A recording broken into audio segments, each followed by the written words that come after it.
Good evening. Brian and I actually are dear friends, and in his book, Brian talks about the value of face-to-face communication.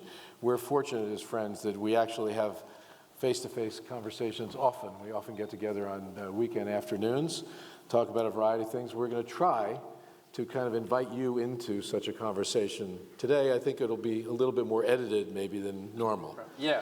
There's some organizational here. Yeah. Second, it's nice to be here in the Alex Theater. The Alex Theater, I think, was built in 1925. Walt Disney founded the Walt Disney Company with his brother in 1923. The first Disney feature didn't come out until 1937, Snow White. Before then, most of what was in theaters from Disney were shorts, and Walt used to come here to this theater in the late 1920s and bring his animators to this theater to watch their shorts on a big screen. They didn't have enough money to afford a big screen at the Disney facilities. It wasn't the Disney lot.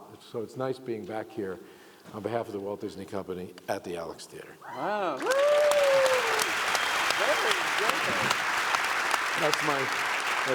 Those are my prepared remarks. So that would be a sample of what we do every Sunday afternoon. That there's always a little education, there's history, and I didn't know anything about this theater.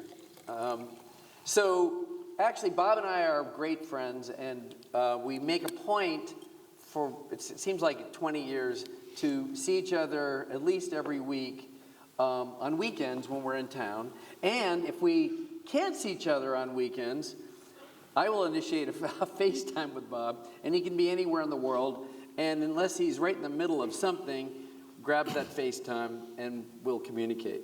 And it's just a lot of fun, our friendship, and we learn a lot from each other, and we do face-to-face, and it's important to have. And we've been in the business combined 90 years. Really? That's true. It's hard to believe. Crazy. Well, We're both born true. the same year, 1951. Yes. So if you do the math, I'm at ABC Disney for 45 years. Right. And Brian's worked for everybody for 45 years. We do something for everyone. I've been an independent producer.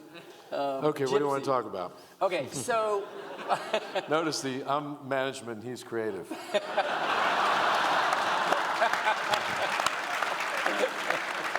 really funny. Well, you're going to manage this whole thing. You know that. Should I just surrender at this point? I'm going to try not to look okay, like let's start with how you open the book, because a lot of the people here haven't read the book, but will soon be reading the book. And you start with a very intense, startling story that triangulates a lot of events. Yeah. And in a way, it sort of sums up your 15 years of being CEO. Yeah. I wrote the book to try to capture what it's like running a company like Disney in a world that doesn't look anything like the world that existed in 1923 when it was created. All the changes that the world has brought us, and the size of the company and the complexity, and to kind of bring people into what the process is to run it, to basically impart lessons, because I'm always asked questions from people, particularly younger people starting out in the business or people in school. What's the secret to my success? How do you do it, et cetera? And so in crafting the book, I didn't really want to write what I consider to be just a straightforward, kind of dry business book. I wanted to tell stories and impart the lessons that I've learned through those stories, of which I've collected a fair amount of them in my day. And I decided I would start in 2016 in Shanghai. In the days before we were getting ready to cut the ribbon and open Shanghai Disneyland, which is a project that I worked on for 18 years. The first time I set foot on the property was in 1998, and then I cut the ribbon in June of 2016. And I expected, not just given the time that I had put into it, but the significance of bringing Disneyland to China, and the size of the investment, the risk associated with it, and all of the detail that all these great people at Disney had to address in even thinking about building a park in Shanghai, let alone building it. So I thought the monumental nature of it all would result in it being one of the most exhilarating, maybe most gratifying, most exciting moment in my career. I really saw it kind of like as a crowning moment. Mm-hmm. But in the days before we opened, there was a terrorist attack on a nightclub in Orlando. It was the Pulse nightclub shooting. And so we saw that from Shanghai on the news, but we quickly found out that we had been a primary target.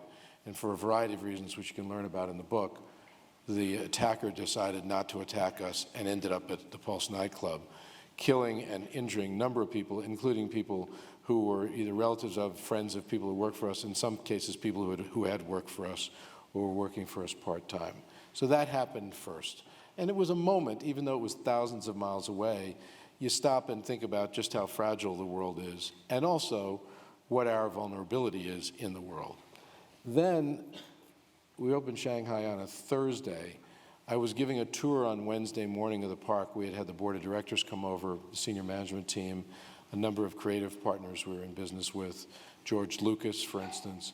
And I was touring them, and the head of Parks and Resorts for the company, Bob Chapek, came over to me, and I could tell his face was ashen, and he wanted privacy, and he said, an alligator has taken, in those words, a child at Disney World in Orlando. Pause. Like, what does that mean? And he said they've not found the body. He didn't have any other details. He told me where it took place. Hotel we have is called the Grand Floridian. There's a property next to it, a beach. I immediately could picture it. And I said, okay, as soon as you have details, let me know. Then you have to kind of put your game face on and go back to giving a tour of the park. The child, Lane Graves, 2.5 years old, was not only taken, but he was killed right in front of his family on the beach. This was on Wednesday. On Thursday morning, I got up very early to get ready to open the park, and I immediately decided that I should be the spokesperson for the company. I felt we had to put a statement out. And so Zenya Muka, who's here, is my head of corporate communications, and I we quickly co-dictated a statement, which I wanted to be very personal. And then I decided I should call the parents, which I did, not getting into all the details, but I had what you can imagine would be an incredibly trying conversation. It's not anything you can ever rehearse. It's not anything you can't almost learn. You can't learn how to do that. Right. You know, I imagine what it must be like. You've seen movies where, a pastor or a priest comes to a house or the military to inform a family that their son or daughter's been killed in war. Yeah. It kind of felt like that, even though they knew their child had been killed. And so I had the conversation. It was deeply emotional, and it brought me to tears. I lost my contact lenses, and I knew that I had to then go out on stage and cut a ribbon on a national television audience in China. Wow. And have it and put on my happy face. Oh my God. So it was. That's a long way around saying that I wanted to show that while on the outside, running the Walt Disney Company is one of the greatest jobs in the world, and it is on the inside it's the happiest too. place on earth. Happiest place on earth, as we say to Disneyland.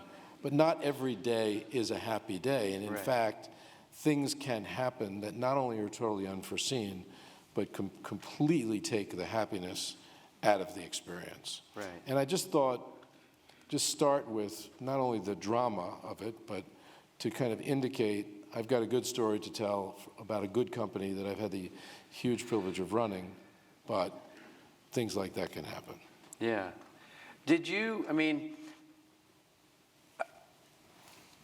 How did you address the parents? Did you fly there and see them, or? What happened was it was on the phone, and I told them I was a father and a grandfather. Because you eventually had to solve it yourself. I met them eventually, yeah, but I did Did we not talk about that on I stage? didn't write about that because it was there was something very intimate about meeting them and the conversation that I had with them after I got back, but I didn't write about that.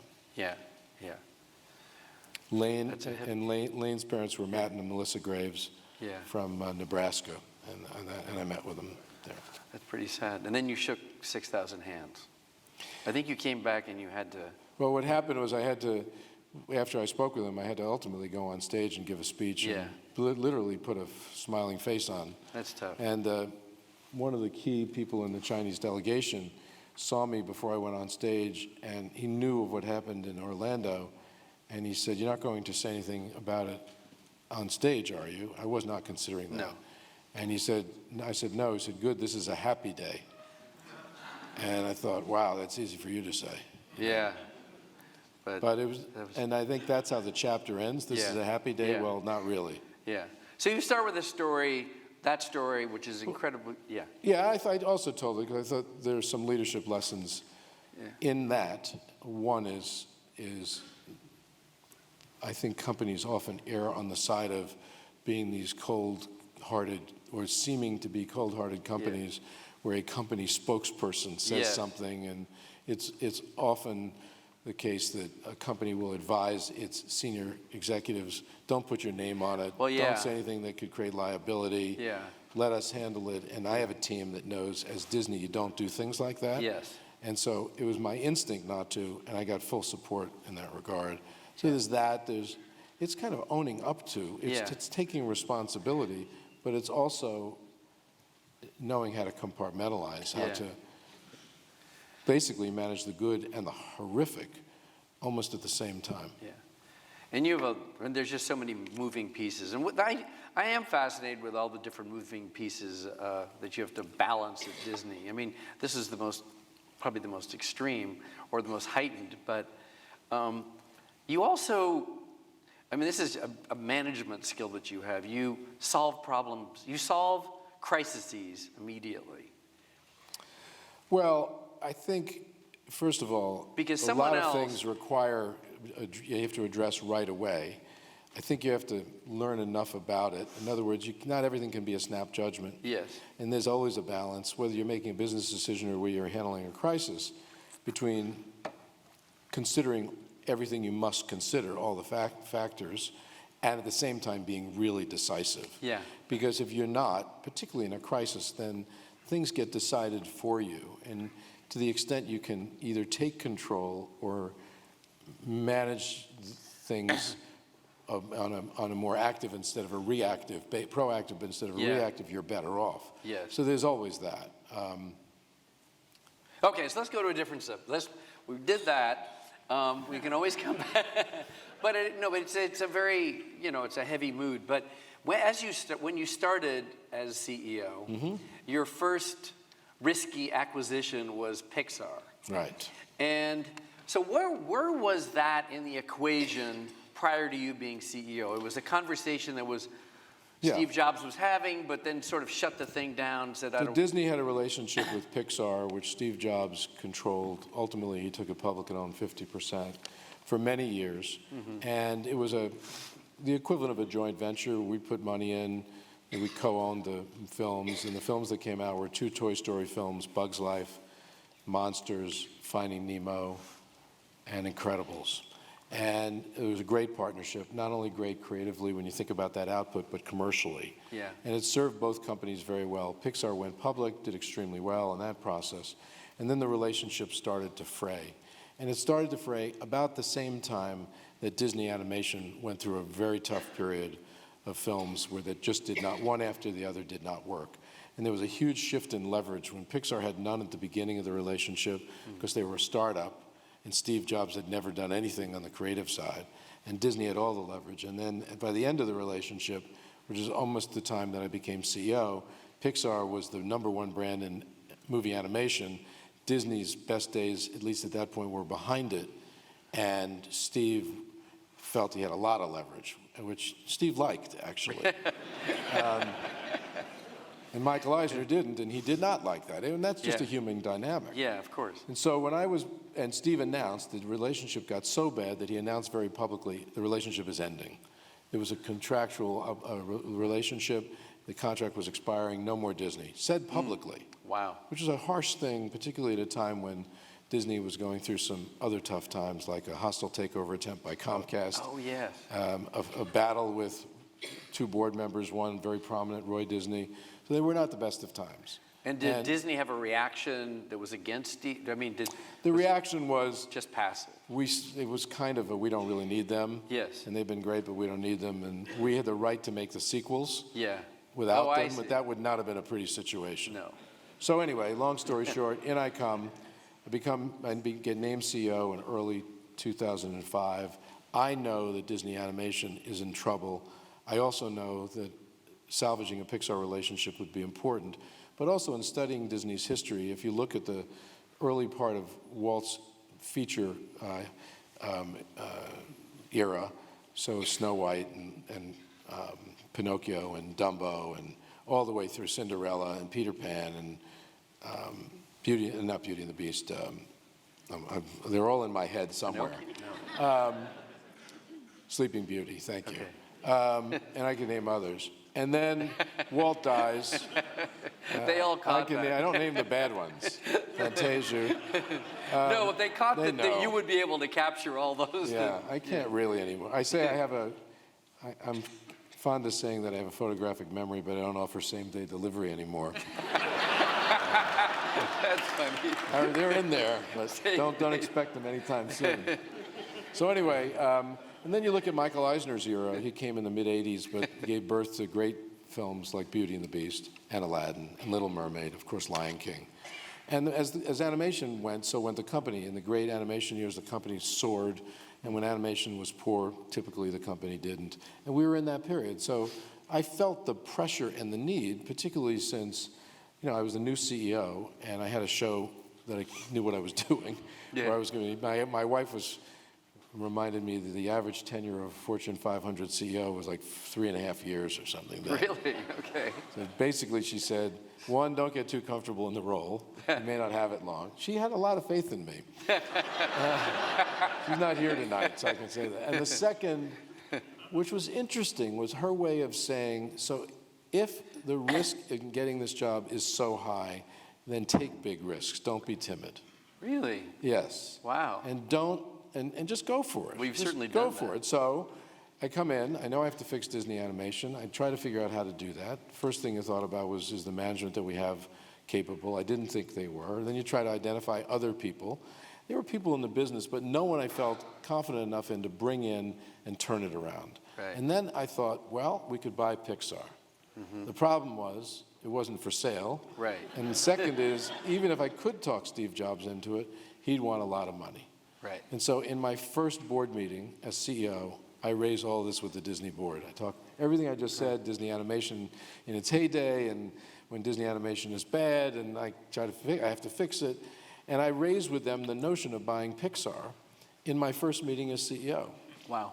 And it was a board that was... What reaction did you get? Well, it was fascinating. There were people that were so aghast that they almost didn't want to talk about it. I think mostly the board, and I, in conversation with them subsequent to this, I know this, they felt it was so far-fetched that why overreact because it's never going to happen. Wow. Wow. So was that the that's a previous mistake to board make that with me. Yeah, exactly. That was a board. Yes, it is. None of those board members are around because we have we had an age limit. No. No, were they? No, that board voted for it. They ultimately did. supported me. Yes. They're not around because we have a 15-year limit on tenure and an age limit. So Yes. it's now 15 years, and anyway, they've all cycled off. But what ultimately happened was, I guess we should get to the Steve conversation, but ultimately I was in October, and we announced the deal in January. So over that period of time, we went through what a board should do, which is a process of fully analyzing the acquisition, its meaning to the company strategically and economically. Right. I ultimately had Steve Jobs, Ed Catmull, and John Lasseter come down and meet with the Disney board and present to them, which is one of the all-time fascinating presentations. That must have, yeah. Steve comes into our board, and they're all like, Steve Jobs. Wow. Because he was even mythic then. Not a note, yes, he was mythic. So anyway, they did not throw me out of the room when I brought it up. Yeah. Because they didn't think it was going to happen. Ultimately, when my reaction to not getting thrown out of the room was, I'll just call Steve and say I have a crazy idea. Yeah. So I did, like the next day. Yeah. He said, there was a pause. I was really nervous. And he said, well, maybe it's not the craziest idea. Why don't you come up and we'll talk about it? And I went up to Apple. And in the Apple boardroom, they're in a new building. There was a gigantic whiteboard. We stood in front of the whiteboard. He stood, I sat. He had the marker and wrote pros and cons. And we ultimately left that with a feeling that maybe the two of us, Steve and I, should really see where this could go. I spent a day at Pixar, and kind of the rest is history. That's an iPhone, I hope. We hadn't even invented the iPhone yet at that time. That's how far long ago it was. Imagine the world without an iPhone. Yeah. So anyway, the most interesting thing, which I don't know whether you're getting at, I don't mean to monopolize this, but this Well, is... it's here, but we want to hear about your book. This is what we're here for. Ask me another question. We're talking about Steve, and I went up. So we did the deal, $7.4 billion deal. Yeah. Nice little small piece of change. And the day we were announcing it, we announced it from the Pixar headquarters in Emeryville, California, which is next to Berkeley. And we set up the equivalent of a press conference, a call with investors and the press to notify them that we'd have an announcement. And that was when the market closed, which is roughly 1 o'clock in the afternoon Pacific time. And at about 12, we were at Pixar. He stood at the doorway of a conference room that I was sitting at, and he did this: "Let's go for a walk." And I thought, oh, he's got cold feet, or he wants more money. He's going to play Steve. And so we went for a walk, and we sat on a bench on the Pixar campus. He put his arm behind me. At that point, we had already established a real mutual trust. And he said, "I'm going to tell you something that only my wife, Lorene, and my doctor knows." I said, "What's that?" And he said, "Well, my cancer has returned." And he had an operation for a form of pancreatic cancer a few years earlier and announced that he was cured. And the world simply believed he was healthy. And here he's telling me on like this minutes, less than an hour at this point before this big announcement, that he's got cancer again. And I asked him why he's telling me this, and he said, "I'm giving you a chance to back out of the deal." Here I had spent 4 months arguing with the Disney board why it was the greatest thing in the world. Yes. And I had no idea how to handle it. I didn't know what my obligations were, because you immediately start thinking about your fiduciary responsibility. Yes. And it turns out he was going to became our largest shareholder and a member of the board. So I made a snap judgment that I did not think that was material to the deal, and that we should go forward with it, which we did. And then there's another part of the story which is in the book, which is basically 5 years later at the cemetery when he died, after he died. And I told that story that I just told there, and Lorene told me something about her side of it that was fascinating. Tell us.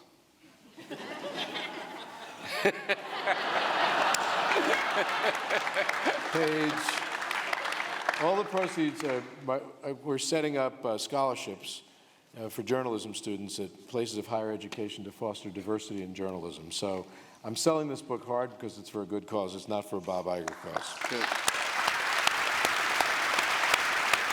Very good. So I want to sell books. Okay, so they're going to buy, the books are going to be bought, people are going to read them. Is there anything on stage you would want to tell us about Steve that isn't in the book? Well, it's hard to describe someone who became someone very important in my life and a really close friend.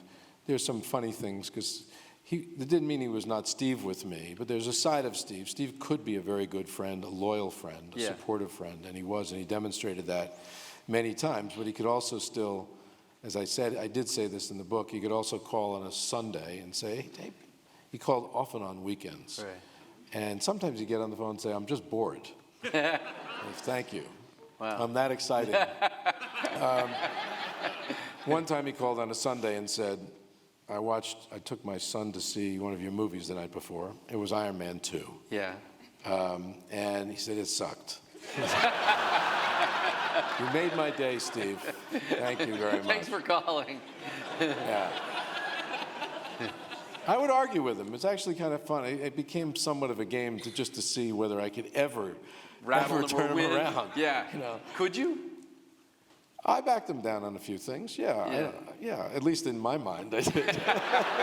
That's all that matters, really. He was something. It was a very, very important relationship to me. But one of the things that was great is I watched him in action at Apple. Yeah. I was not on the Apple board. I did not join the Apple board until he died. But before that, while he was alive, he used to bring me to the Apple design lab or studio through multiple doors and all kinds of checks, and body scans, and you name it. And you'd go into a room, and there'd be blankets on tables, and under all the blankets were all their new devices, which I always thought was so Really? kind of cool. These are just blankets, like Interesting. they were maybe expensive ones. Yeah. And he had, it's what I did not write about this, but it was amazing to see him in that environment. Because what I was basically seeing is I was seeing the designs and their creation through his eyes and what he was seeing, and he was very generous in that regard with me. And so I remember one point, it must have been a MacBook Pro, and it was on a table and closed, and he took the power cord, which at that point had a magnet connection. You know, you put it in and it, whoop, and he'd say, put your ear down to that. Two of us, grown men, like this. In, out, in, out. Like, how many times are we going to do this? My neck is getting... And he'd say, listen to that sound. Yes, I heard it. And he said, that sound tells you that the connection has been made. Yeah. It's a very simple, subtle thing.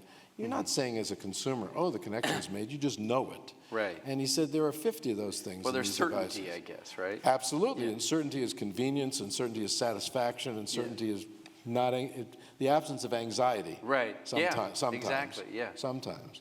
And there are many of those. How light would hit certain parts of the device, the indentation where you put your fingers to open a laptop, how deep your fingers go in. Jeez. You want them deep enough so that you can get the leverage, but not so deep that you get your hands caught. And I mean, it's just that there are a lot of details like that. And to see him in action and to see the impact he had with a great team, including Johnny Ive and the team that Johnny had. So it was a collection, but Steve was the conductor and the maestro. And this is how we manifested perfectionism. Yeah, Like somebody else I know, by the way. I don't think I get compared in the same sentence, but what he constantly reminded me of, which is a great lesson, is how the details do count. And the collection of the details. You make a film, it's not just about the overriding story. It's about sometimes very specific plot moments, and many of them. Right. In a way, it's analogous. Yeah. The hundreds of decisions you have to make in any creative endeavor. Creatively. Yeah. And you think, because every one of them is small, maybe from your vantage point you shouldn't be involved, but in reality, you should be involved in those things, because they count. They all add up. Yeah. Did you, because I do forget this, was he ever very active as a board member, or was he, He would hate, every once in a while I'd talk to him and say, you're our largest shareholder and a board member. He'd say, stop. I don't want to be known as that to me. He was said, he a voice? I'm your friend. Oh, really? I'm your friend. That's I'm amazing. here to help. Now, he had a fiduciary responsibility to shareholders to be independent, and occasionally he behaved that way, but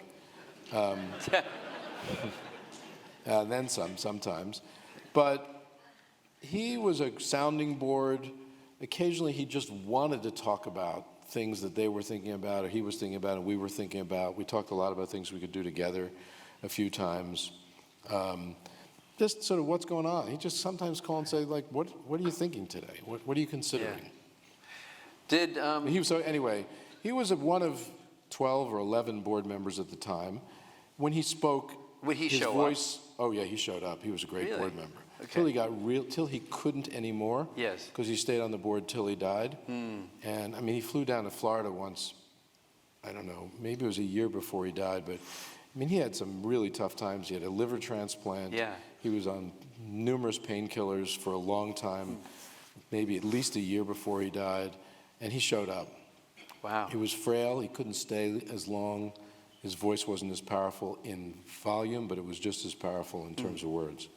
Do you have a single insight that you think about, that you learned from in relation to him, that you transport into your life or work? I don't know if there's a single one. There's a collection of them. I talked about one, which is the importance of perfection in details. He believed heavily in teamwork, interestingly enough, even though we think of him I wouldn't think of that. I thought he was like a solo flyer all the way. We used to talk about the Beatles. Oh, really? Yeah. He loved the Beatles. Did he? Okay. He loved the Beatles. In fact, interestingly enough, it's interesting to Steve Jobs being awed by somebody else. I Yes. was in his office once, and Paul McCartney called him to see how he was feeling. Yeah. He got off the phone, he came in to see me, he said, "But that was Paul McCartney." That was exciting. Wow, Paul. I wanted to say to him, "Well, I know him." But you didn't. You spared him. I call him Paulie. Yeah, exactly. I call him Polly. I think but he would talk about them because of the greatness of them together. Yeah. They're four great musicians and writers. Well, they were all composers, kind of savants. But together, the genius was not in each of them; it was the collection of them. Yeah. And that's how he viewed. That's how he viewed Apple, actually. Interesting. He loved the intersection of technology and liberal arts. He called it, or the arts. That Right. made his heart sing, as he said somewhere. And he encouraged both sides to work in a symbiotic relationship. That's what Pixar was, really, when you think about it. Great artists, directors, writers, animators, working with great technology people. And what he used to say, and John Lasseter and Ed Catmull would say, is the artists would go to the technology people and challenge them with creative problems. In other words, I want the best sand, the best something effect in the film. Give me the tools to do it. And it was the challenge that they lay out. And at times, the technology folks would invent technology, bring it to the artists, and inspire them to create. And it's that relationship and appreciating that. Okay, so that Pixar, Steve Jobs, that was a successful venture, successful friendship and partnership. You went on to purchase these other two companies, Marvel, which you also had great success with and continue, and same thing with Lucasfilm. So was the success of Pixar, did that give you confidence to feel like I could buy these other things? Because they're all risky. I mean, because every one of them could have been very seriously criticized. They were criticized. Oh, okay. They were, because they all seemed, they were. I don't remember. Maybe for good reason on the outside, because if you're looking at something on the outside, you're not necessarily seeing it the same way the inside is seeing it. Yes. So Pixar, we were seeing a few things. One, we were seeing the value of Pixar long-term to the company, but we also saw bringing the leadership of Pixar, John Lasseter and Ed Catmull, into Disney to turn Disney animation around. The street or the critics didn't really see that. I see. And when you look at what happened with Disney animation, if you just look at Tangled, Moana, Zootopia, Frozen, Big Hero 6, I can go on. The list is extraordinary in terms of the impact that the team had on Disney. So that couldn't be known. When we did that deal, what we basically were looking for was high-quality branded content or creativity. We thought in a world where there was going to be more and more choice to the consumer that brands would matter more. And there weren't many brands in the entertainment space that mattered much. Doesn't mean that a great movie, Apollo 13, as a for instance, or Beautiful Mind or Splash, isn't great unto itself. Yes. But it's a movie title, it's not an overall brand. Right. And I wanted branded content that we could make a lot of movie titles under. And so Marvel and Star Wars were in our sights once we did the Pixar deal. And they both had similar profiles. Yeah. And so we ended up going after Marvel first because I just sensed that George Lucas wasn't going to be ready to entertain a discussion like that in 2009, which is when we bought Marvel. The thing about Marvel, I'm sure the audience knows this, it had other owners prior to you, and they had almost no success with it. Well, Marvel had a fraught history of bankruptcy and being brought out of bankruptcy, and it was brought out of bankruptcy quite successfully. Didn't New Line own it once? Or? Yes. Yeah. Ron New World. Perlman. Ron Perlman. Ron Perlman, yes. But Marvel was successfully brought out of bankruptcy by Ike Perlmutter, who ultimately controlled Marvel when we bought it. Okay. So his run was actually successful, but their foray into making their own content was nascent. They had only made one movie, and that was the first Iron Man. I see. And they had licensed a lot to others. So Sony had Spider-Man and Fantastic Four and X-Men, and Universal had Hulk, and Iron Man was actually made by them, but distributed by Paramount. And we walked in 2009. And buying Pixar, I guess the fact that I knew Pixar was successful by then gave us the confidence to buy Marvel, but it also gave the board confidence to say yes to it because Pixar had turned out so well. Yes. And Marvel was in some ways an easier argument to make because of that brand, but also there was so much upside. Pixar had so much success that everybody's worried that under us it would immediately fail. Right. And there was a fear of failure versus the unknown of success. Yeah. In Marvel's case, it was, well, the only place we can go is up. Not that they were so down, they just hadn't had much. And that, of course, turned out all right. Yeah. And, It turned out I think one of the hardest things about writing this now is patting myself on the back. And I'm trying not to do that, but the facts speak for themselves on that one. Yeah. And that's because that's a credit to, that's one where when we analyzed Marvel, we analyzed a lot of people. And you have Kevin Feige running the studio, for instance, and his ability to attract talent and make movies. And that was very, very important to us, and the team he assembled. And then once we did that in 2009, and that showed signs of working, I called George Lucas, actually in 2011, but we didn't do the deal till 2012. Yeah, I loved your restraint on that you talked to him, and then you waited, I think, 6 months. Well, I broached the subject. I could never do that. I'd call the next day again. What page is that in your book? Very good. If the phone don't ring, you'll know it's me. It's a Warren Buffett. Yeah, I know. If the phone don't ring, you'll know it's me. Yeah, that's funny. I never quite figured that out. Well, okay. Well, I'm not going to. I called George. Anyway, back on point. Back on point. And then we have to go to. Audience questions? No, wait, I want to hear Black Panther's story. Okay. That's a super. George, the quick one on George. I can go through a couple of quick things before you. Yes. I met with George. I broached the subject of him selling Lucasfilm. I knew that was a very serious subject to broach with George. Yes. It truly came from within him. And he made me well aware of that in a very polite way initially. No, he's always polite, but initially when we met, he said, this is my legacy. And he did talk about one day, and I decided that the most respectful thing I could do, after possibly showing some disrespect by suggesting he should consider selling it, was to just wait. And if I never heard from him, it would be a sign. Yeah. But there was no way I was ever going to talk him into selling it.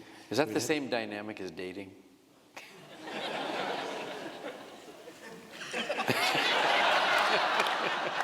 Okay. So I haven't dated in 25 years. I know. You make movies. So Black Panther. Did you feel that was something? Okay. Black Panther was something I very much wanted to do. Yeah. That and Captain Marvel. Did other people want to make Black Panther? And some, and some didn't.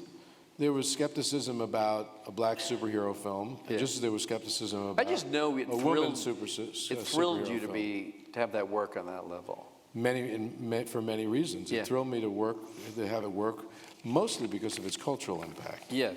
But it also thrilled me because it shut the naysayers up.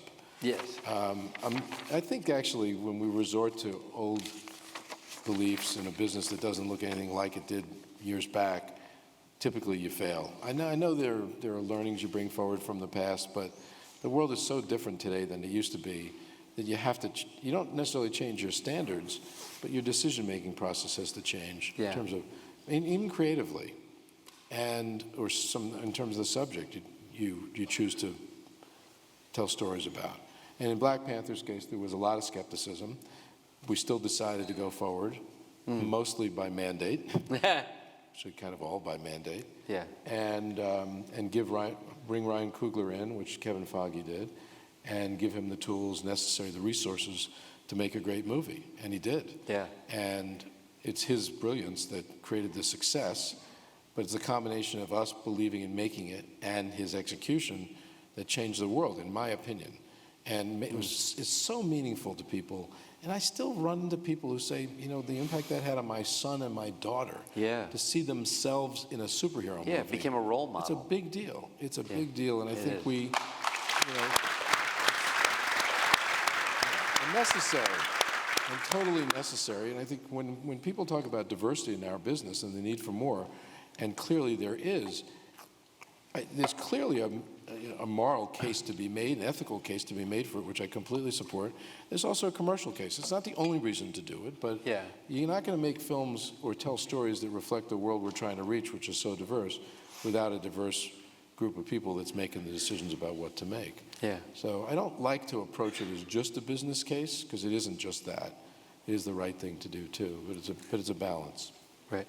I can ask a couple quick questions. We can go quicker because Go ahead. there's why do you pick up your own pizzas? Okay, so Bob. That's a random question. That's not in my book. No, I know. So Bob will do things that make sure he makes certain that he's in touch with the world all the time, and not from an elitist standpoint. So I will send somebody to pick up my own pizza, but he picks up his own pizza at what is it, Cheese and Olive or something? Okay. Milo and Olive? Milo and Olive. And that is significant to you? It's significant to me because you don't have to do it. Oh, I like doing it. You have to go out of your way to do it. Then you open a bottle of wine, and then I trust myself picking it up. It's not going to be turned upside down. The only thing about it is that your car smells from pizza for about 3 days. How do you learn? How do you import information that helps your curation system in life and in work? First, you apply a lot of energy. Not to plug another book of yours about curiosity, but... Did you say not to plug another? I know, but I am. But I'm a curious person. I Yes. think curiosity is valuable in almost anyone, certainly, that you want to hire. Because it's from curiosity generates the desire to learn, and learning generates the ability to do new things and be innovative. And I apply myself to learning, but I think it comes from an innate curiosity. You put effort into Yeah, I like learning. I'm curious about things, so I like to learn. I'm pretty eclectic tastes. Could be listening to new music. It could be reading a book, tasting food, visiting a new place, picking up that's pizza. right. You had a pizza chef recently. Yes. I'm just giving him the audience I brought a gets chef an in, hour and so a I half, didn't have to hour and go pick it 15 up. minutes with you. I'm sharing you with the audience. It's cute. This is what it will be Sunday. This now sounds like our conversation. Okay. Is that good or bad? It's good. It's good. Okay. It's cute.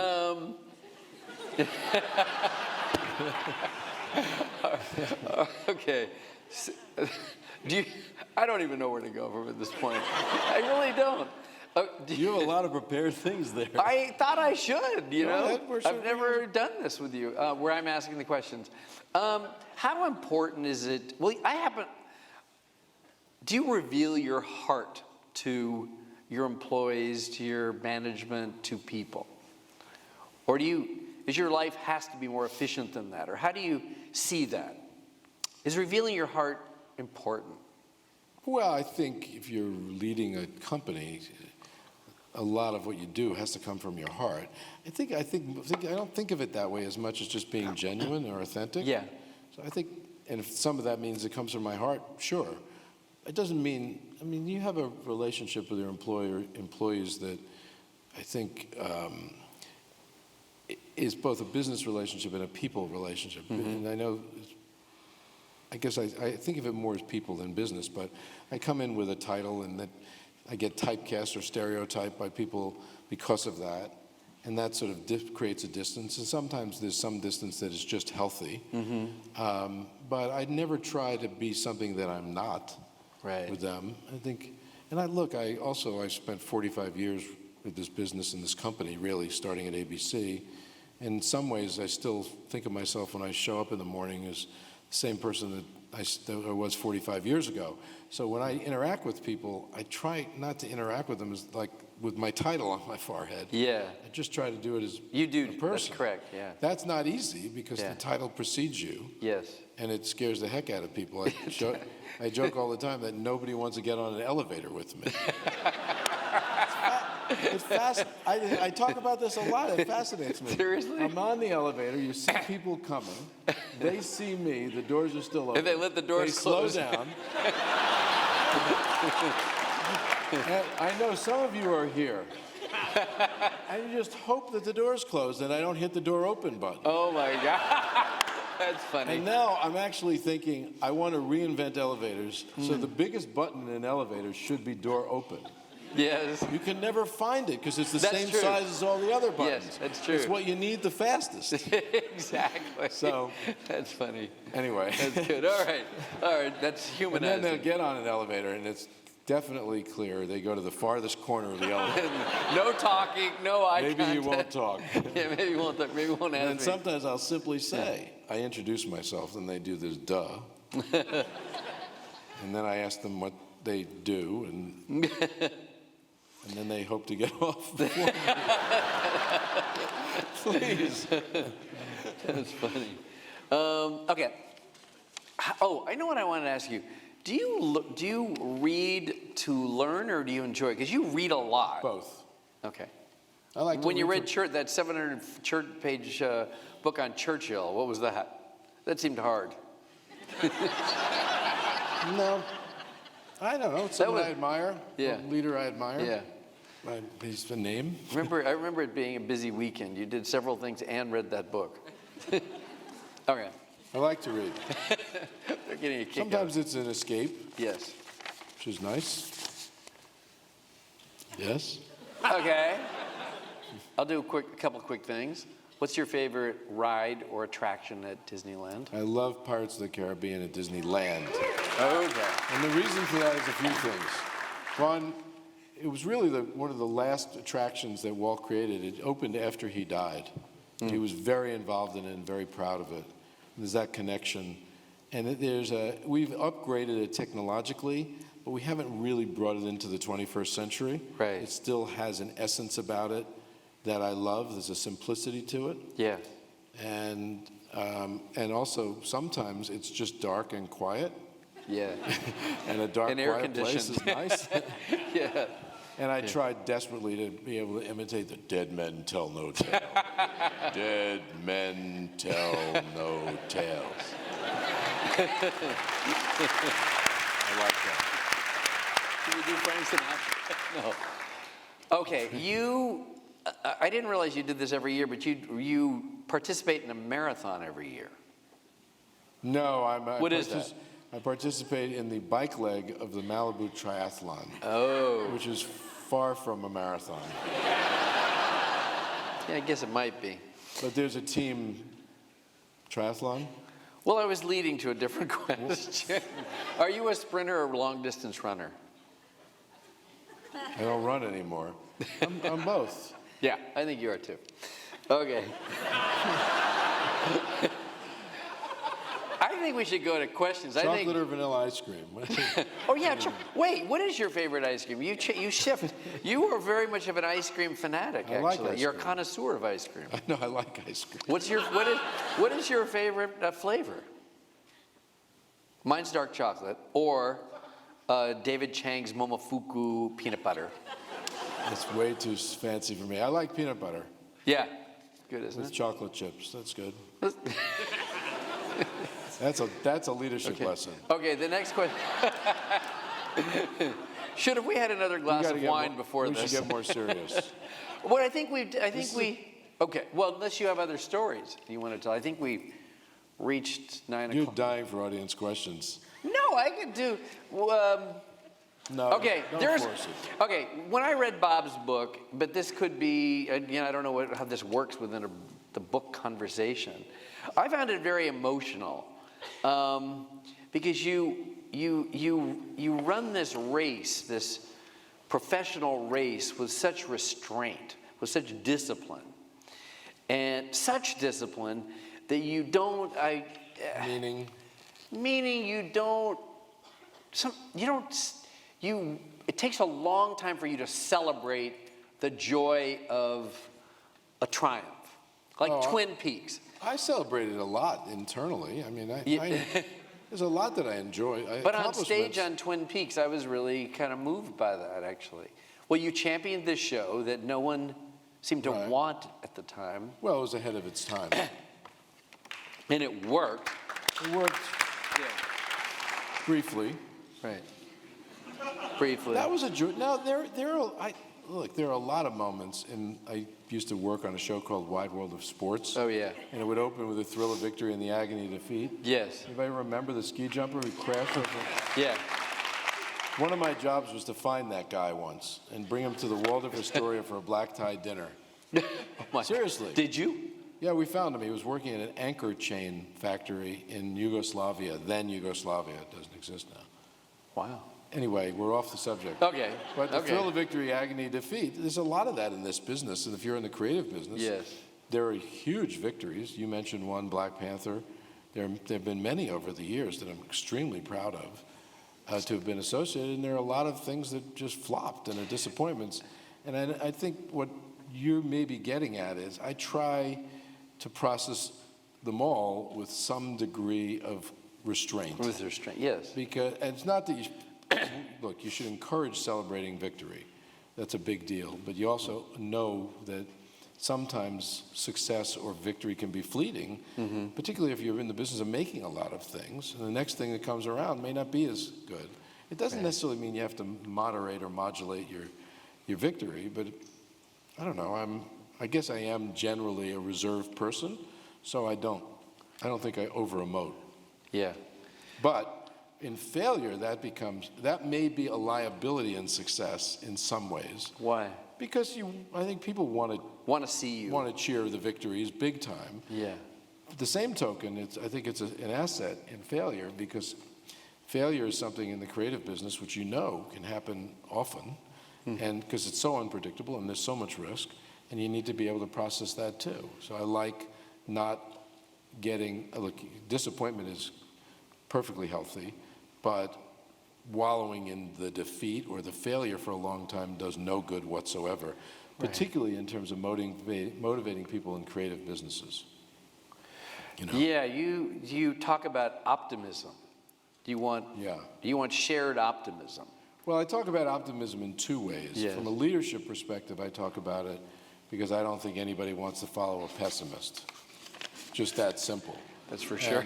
Right. If you look at it in the military, captain saying, let's go over this hill. If he's pessimistic, there isn't anybody that's going with it.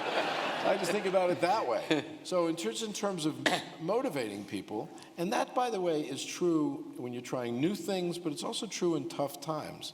It's this belief that collectively we're going to figure out how to attack this problem or how to endure this particular hardship. And that's a very healthy way to be. I don't think you let it get too far ahead of reality, because then you just have no credibility. So I like it that way. And then I also like optimism as a critical attribute of a good Disney story. I think all Disney stories need to instill a sense of optimism. I'm not talking about the storytelling process as much, where you just believe that from the beginning that good's going to triumph over evil, for instance. But I think Disney's, in general, storytelling should make people feel more optimistic about themselves and the world that they live in. We're not cynics. We're not skeptics. There's redemption, not pessimists. right? Absolutely. Good triumphs over evil, the value of hard work, the value of family, respect for your elders, even patriotism, not necessarily just United States American patriotism, the value of adventure, hero's journey, that sort of thing. Do you think of, I'll state this for myself. I look at scripts as maps that take you on a journey to ignite emotion. Do you see it that way, or would you say you do see it that way? Or ignite excitement, or because you make much more of a variety of films. Yeah. I think most successful films have one element in common, and I think you're just saying the same thing, and as they touch people's hearts. Yes. Somehow or another, they do that. And that was a value that Walt actually articulated. At one point, he was asked, when you make movies, who do you make them for? Do you make them for adults with kids? Do you just make them for kids? He said, no, I make them to touch that special place that exists in everybody's heart. Right. I think that's really important. When you see a film that touches your heart or hear a story, it lasts longer, it has more impact. Yeah, it sure does. Did you, Now, Caddyshack did not touch my heart, or Animal House, not that I recall. was Walt, well, first of all, is Walt all about stories? Well, I've studied him a lot. I mean, is everything, yeah. He died in 1966, so I certainly never met him. Storytelling was the heart of he saw storytelling as the heart of the company, not just in movies and television shows, but theme parks. If you look at the essence of our theme parks, the essence of Imagineering. Yes. Whether you're building a hotel, a restaurant, or an attraction, everything has a story. Yeah. And to this day, it's an amazing creative process to sit with someone who is designing a hotel. Yes. And the first thing they pitch is the story. Interesting, yes. And it ultimately manifests itself in what is created in us, the experience. But I think Walt was more than that. Well, he was obviously a perfectionist. He was a huge risk taker. We haven't really talked much about that. But he was a big, bold risk taker. Really? Yeah. Yes. In which? I think in many ways, yeah. Building Disneyland was a gigantic risk. Making the first animated feature, Snow White. Was he in debt? How did he raise the money? He had times when he had real issues financially. Yeah, that's what I thought. Yes, of course. We would have a bigger Disney lot in Burbank if he had more money. Wow, interesting. So he was a really huge risk taker. Yeah, creatively and otherwise. Yeah. Did that inspire you to do that? Was that influence you? Yeah. Or help validate or support? Well, I think help support. I think what the you're value doing? of risk taking to the company over the years, Michael Eisner was as well. Yeah. Is something I've learned in observing or of learning about them. Right. I just thought about Disneyland itself in Anaheim, that it always felt very different experience than any other theme park. Any of the Knott's Berry Farms or Six Flags or anything like that. I would hope so. Yeah, no, but well, for sure. But I think that for sure. But Now, nothing against them. No, I know. Or Universal Studio. No, Yeah. no, we are different. We are very Well, I feel like the differentiated. story starts as you enter the parking lot. Absolutely. And then when you get your ticket, and that's where Just the the fact others that don't. he called everyone who worked there cast members. There were the people who actually were putting on a show, who were Yeah. performing for everybody who went into that park and caring about the show. Yeah, That's differentiating. that's right. Interesting. To this day, it's an amazing part of that culture that has sustained itself over all these years because they see themselves and the value they are creating as basically delivering entertainment Yes. themselves Yes. and with their colleagues Yes. to the people who come in. It's Yeah. great. It's a You great give them quality. a sense of purpose, and they have a story. And it's validating. It creates incentives when they see the results of the show they put on. Yeah. They want to do it again and be better the next time. And Yeah. it's a great thing to watch. Yeah. But yes, Disneyland. Well, I think Disneyland is different than even anything we've ever built because of the fact that it was the first, and there's a charm to it, and I think you kind of know that there's a heritage to that place that exists. Look, Disney World. Just is going to celebrate its 50th anniversary in a few years. It's been around for a while Wow. too, but in fact today is the anniversary. Was it 48 years? 48 years today, and Epcot's 37 today. So they've been around a long time. But there's something about Disneyland, and the fact that it's still somewhat contained and navigable, and you know where its boundaries are. And, Yeah. And it's also, I think, pristine and quality, and we've put a lot into it to keep it that way. Yeah. We can do you want to do audience questions? Okay. Let's do the audience questions. I don't think we can see you at all. I'm right here in the stage left. Wow. If Walt Disney were sitting here, Because he's there. I'm yeah. sorry. if Walt Disney were sitting here tonight, what one question would you ask him? That's not to me, is it? It is. You would ask him if he picks up his own pizza. I know. And That's very, very funny. I think about that a lot. It's not like what would Walt think, but it would. If I could have a conversation with anybody that ever lived, I think that Walt Disney would be certainly a top 2 or 3, maybe top 1. I don't know.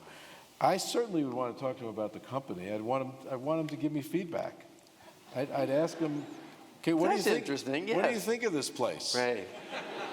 We're going to be 100 years old in Amazing. 2023. Yes. So Walt, your company's going to be 100. Give us a report card. That would be cool. That's good. The role Unless it were of the bad. role of the Disney CEO is I'm sorry? the role of the Disney CEO is unlike any other, with all the different brands under Disney's umbrella. How important has it been to ask questions and admit what you don't know? Well, first of all, the first part, this is one of the more unique jobs in the world. One of the greatest jobs in the world, I think, is just giving the opportunity to run a business and a brand that is so iconic and is so well known to the people of the world. There aren't many companies that are as well known globally as we are. And that's because we've touched the hearts of so many generations of people. I am a big believer, even though when you're in a leadership position, you have to exude a confidence and an ability and an authority that if you don't know something, you cannot fake it. So I am never shy, whether I've just started out in a role now. It's easier for me today because obviously I've been in this job so long to have the confidence to show what I don't know. But I've kind of always been that way, particularly when you're starting out in a new job. You just can't know everything, and you're much better off asking people to teach you than faking it. You ultimately get discovered, True. and that's bad. That is. Given that Disney is one of the greatest storytellers of all time, what are your thoughts on the impact of short-form content? Do you think we, the authors and executives, can create stories and characters as meaningful and iconic in such efficient increments? Well, let's remember that Mickey Mouse is short form more than long form. Started out as a short, Steamboat Willie, first one that was released anyway, and really never, I mean, he's mostly been in shorts. Shorts and shorts. Yes. I think there's a real value to short form. Look, people are spending more time getting entertained now than ever before because of the plethora of what's out there to be entertained from and the ubiquity of it all. I think it's a very different form of storytelling. It doesn't mean it's less impactful, but I think it's of great importance. I don't know, the question of can you create long-lasting characters in short form. The Simpsons started as a short form, as another example. I'm trying to think of some more recent. I'm sure there have been many. I think it's a harder form to get traction from because the stories just are not as deep and rich and textured. But it doesn't mean they're not of value and they can't have long-lasting impact. I understand Disney has purchased the Fox Television animated shows and that The Simpsons will be featured on Disney Plus streaming service. My question is, what are your plans for the Seth MacFarlane animated shows like Family Guy and American Dad? Could future episodes possibly be featured on Disney Plus at some point? No. I like them. We actually had this conversation about The Simpsons. And we ultimately decided, I had seen a bunch over the years. I've certainly had opportunities to see a bunch. And I reminded myself about them, and then made the decision that they could be on Disney Plus. Family Guy, those other shows would be more in a Hulu vein than Disney Plus. Do you have any regrets as CEO in your 15 years? Is there anything you would like a do-over if you could? Well, there's some movies we've made, I certainly... Yeah, we won't list them. I said I processed failure well. Well, not really. That's a good question. I'm not disappointed. It doesn't mean that everything is perfect, far from it. I'm not sure I know the answer to that. I still feel like there's more for us to accomplish. So I'm not going to say I'm disappointed because I'm still at it. still have the chance. A gentleman writes, I've seen Eric Schmidt, Ed Catmull, Ron Meyer, Michael Ovitz, Michael Eisner, Howard Schultz, and Sherry Lansing at Live Talks LA. Could you say a word or two about some of them? Can I say a few words about some of them? Oh my God. No. Were you aware of this question?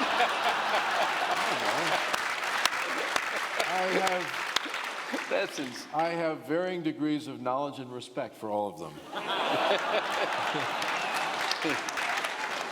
You say a few. I'm very polite. Our final question for the evening. You sound like you're not running for president. So what are your plans for after retirement? I'm going to Disneyland.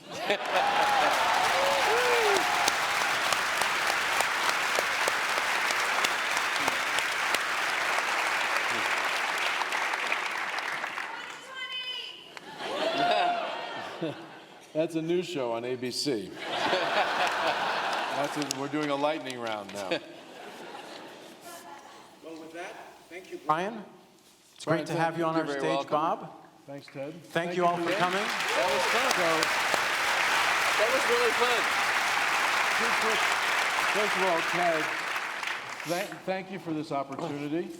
I think events like this, just the fact that we can convene all these people in one place, there's still value to going out and socializing in this forum. So Yes. thank you, and learning. And Brian, and thank you for your part in helping this book succeed. And Brian, thank you for an entertaining discussion. Of course.